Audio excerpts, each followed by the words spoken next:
اور پھر ایک بار وہ مسئلہ دوہرا دوں، اگرچہ وہ اتنی مرتبہ یہاں آیا ہے، اتنی مرتبہ آیا کہ یہاں والے ذرا اکتا گئے ہوں گے، لیکن مسئلہ تو دوہرایا جاتا، اور وہ یہ کہ یاد رکھیے جس پر کوئی بھی واجب روزہ باقی خصوصاً قضا کا، وہ سنتی روزہ نہیں رکھ سکتا۔ لیکن اس کا کیا مطلب؟ لوگ اس سے غلط مطلب لیتے ہیں۔ مثلا فرض کیجئے 27 رجب کے روزے کا بڑا ثواب ہے، بہت ثواب، 27 رجب کیا کہنا اس روزے۔ مسئلہ آ گیا جس سے کوئی قضا روزہ باقی، وہ اس دن کوئی سنت روزہ نہیں رکھ سکتا۔ آپ نے کہا میں تو 27 کا روزہ رکھ رہا تھا سنت والا، کیونکہ اس کا تو اتنا ثواب، قضا اگر رکھنا ہے تو 27 کو کیوں رکھوں، کبھی بھی رکھوں۔ یعنی غلط فہمی یہ ہو گئی کہ 27 رجب کے روزے کا ثواب اس کو ملے گا کہ جس پر جو سنت کی نیت سے رکھے۔ یہ کہاں روایت میں جو 27 رجب کو روزہ رکھے، چاہے آپ قضا والا رکھیں، چاہے آپ کفارے والا رکھیں، چاہے آپ کوئی واجب والا رکھیں، چاہے کوئی سنت والا رکھیں، یہ لوگوں نے اپنی طرف سے خود فرض کر لیا کہ اتنا ثواب جو 18 ذی الحجہ کا ہے، 15 شعبان کا ہے، 27 رجب کا، یہ سنتی روزے کا ہے۔ نہیں، سنتی نہیں، مجھے حدیث یاد، من ساما، معصوم نے فرمایا جس نے 27 کا روزہ رکھا۔ کون سا روزہ 27 کا؟ یہ پابندی نہیں لگائی، جو روزہ بھی آپ 27 کا رکھے وہی ثواب آپ کو ملے گا۔ چنانچہ اگر کسی پہ قضا روزہ ہے، کیونکہ میں نے لوگوں کو واقعاً یہ دیکھا کہ آدھا مسئلہ سن لیا کہ قضا ہے تو سنت نہیں رکھ سکتے، تو آپ کیا کرتے ہیں، تو قضا تو رکھتے ہی نہیں ہے، سنت بھی نہیں رکھتے، کیونکہ تصور ہے کہ 18 ذی الحجہ کا ثواب سنتی میں ملے گا۔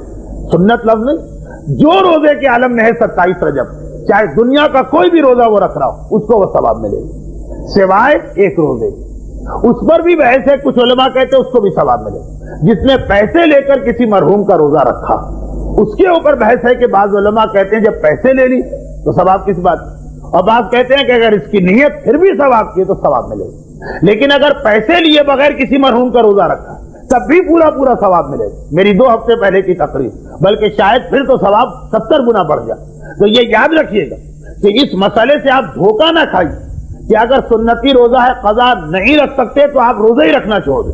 ارے پھر تو ایک سیکنڈ میں 2 مزے آپ کو مل رہے ہیں کہ ایک ثواب کا ثواب مل رہا ہے، دوسرا واجبات میں سے ایک روزہ کم ہوتا چلا جا رہا۔ اب جیسے عورتوں میں سے کون سی عورت ایسی ہے جس پہ یہ مسئلے کا اطلاق نہ ہوتا؟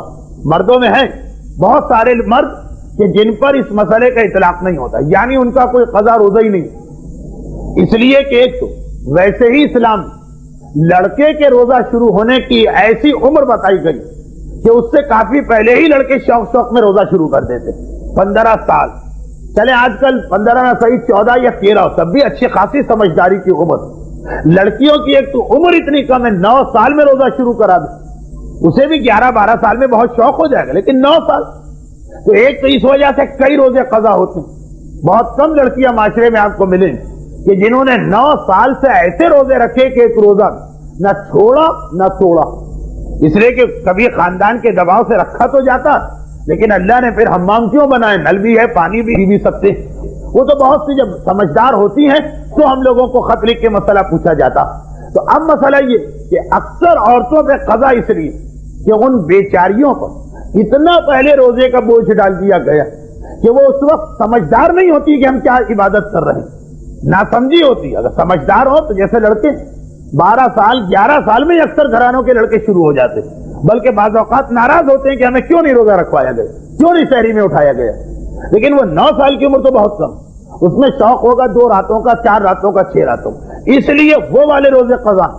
اور پھر باقی تو ہر چیز کہنے کی نہیں، کچھ فطری طور پر اللہ نے عورتوں کو ایسا بنایا کہ بچپنے میں اگر بچپنے کی وجہ سے چھوڑ تو جوان ہو کر جوانی کی نجاست کی وجہ سے کچھ روزے چھوٹ جاتے، وہ چھوٹ تو جاتے مگر معاف تو نہیں، ان کی قضا تو کرنا۔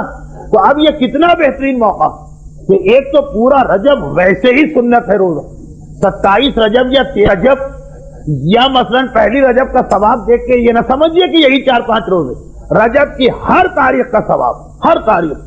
پھر دوسری بات کہ اس بہانے کتنے قضا ادا ہوں گے۔